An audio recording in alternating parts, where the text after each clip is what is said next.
और अब आपको मैं क्रमवार तरीके से आपकी जानकारी के लिए, जिसको हम साझा भी करेंगे, ये पूरा नोट पढ़ देती हूं। दिल्ली में हर साल 6000 के करीब किडनैपिंग और अबडक्शन के मामले हो रहे हैं। दिल्ली में बच्चों के खिलाफ होने वाला अपराध हिंदुस्तान में सबसे ज्यादा है, 8080। दिल्ली में करीब करीब 85,000 महिलाओं के खिलाफ अपराध के मामले लंबित हैं और जो पेंडेंसी रेट है वो देश में सबसे ज्यादा 97% से ऊपर है। दिल्ली जैसे छोटे राज्य में हर साल 4,30,000 लोग अपराध का शिकार हो रहे हैं और ये चुनावी मुद्दा नहीं है। इस पर नहीं भिड़ते अरविंद केजरीवाल और भारतीय जनता पार्टी। इसको बोल दो तो जुगलबंदी होने लगती है, डुएट गाने लगते हैं। जब अपना मामला आएगा तो एलजी के यहां जाकर पैर पसार आप बड़ी बड़ी बातें करते हैं, तब आप धरना देने का ढोंग करते हैं। लेकिन जब महिलाओं का, बच्चों का, आम जन की सुरक्षा का मामला आएगा तो आपके मुंह पर ताला लग जाता है। क्यों? क्या महिलाओं का सम्मान, क्या महिलाओं की सुरक्षा, क्या बच्चों की सुरक्षा आपकी जिम्मेदारी नहीं है? किस मुंह से अमित शाह जी और किस मुंह से नरेंद्र मोदी जी दिल्ली में प्रचार करने उतरे हैं? 26 साल दिल्ली ने बाहर रखा है, फिर खदेड़े जाएंगे, क्योंकि दिल्ली समझती है कि आपकी देखरेख में, आपकी छत्र छाया में दिल्ली अपराध की कैपिटल बनी हुई है।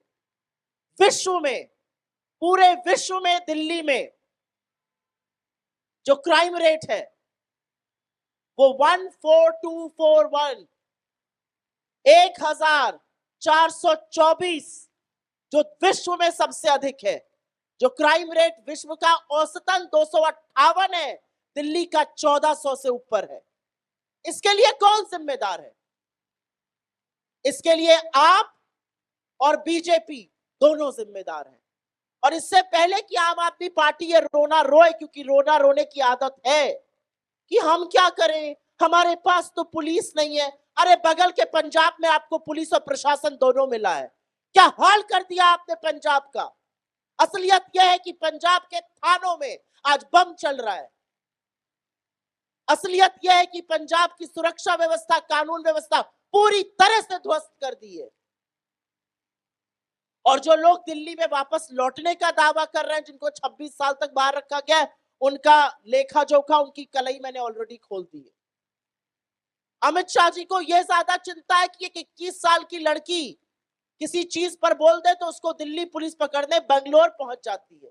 लेकिन अमित शाह को यह चिंता नहीं है कि दिल्ली की हर महिला आशंकित है, आतंकित है, परेशान है, मैं घर से निकलूं मेरे साथ कुछ हो ना जाए। इसका जवाब कौन देगा? किसकी जवाबदेही है दिल्ली को लेकर? आज सवाल ये पूछा जाएगा। बड़े बड़े इश्यूज लेकर आते हैं, सारे इश्यूज जो उनके अपने हैं, स्वार्थ निहित, जिसमें अरविंद केजरीवाल जी का महिमा मंडल हो, जिसमें बीजेपी का महिमा मंडल हो, इसी पर भिड़े रहते हैं।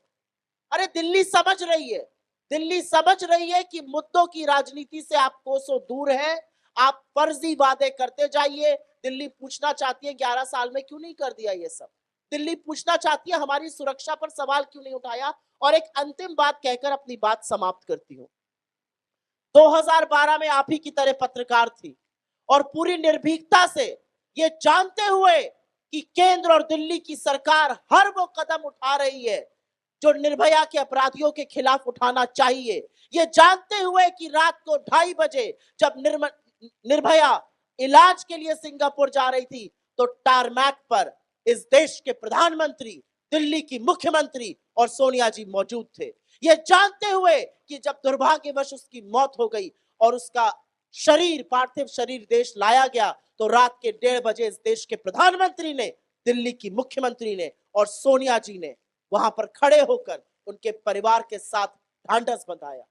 ये जानते हुए कि राहुल गांधी जी ने निर्भया के भाई का भरण पोषण का भार उठाया और कभी मीडिया में स्टोरी प्लांट नहीं करी कि उनका महिमा मंडन हो। यह सच भी तब सामने आने दिया गया जब निर्भया की मां ने खुद इस पर बोला कि मेरा बेटा पायलट आज राहुल गांधी की वजह से बना है। ये जानते हुए, ये सब जानते हुए, एक पत्रकार होते हुए दिल्ली के इंडिया गेट पर खड़े होकर पत्रकारिता करी, सवाल पूछे, लेकिन कभी देशद्रोह का मुकदमा नहीं लगा हमारे सामने।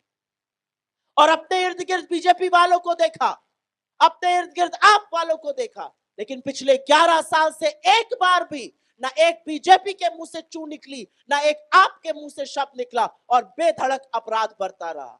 100 गुना अपराध राष्ट्र की राजधानी दिल्ली में जो 80,000 होता था 2013 में, वो 3,20,000 पार कर गया, और इनमें से किसी के कान पर जू नहीं रहेंगी। आज सवाल यह है कि दिल्ली अपराध को बेधड़क होने पर, अपनी असुरक्षा पर आशंकित रहेगी या एक बड़ा फैसला करेगी।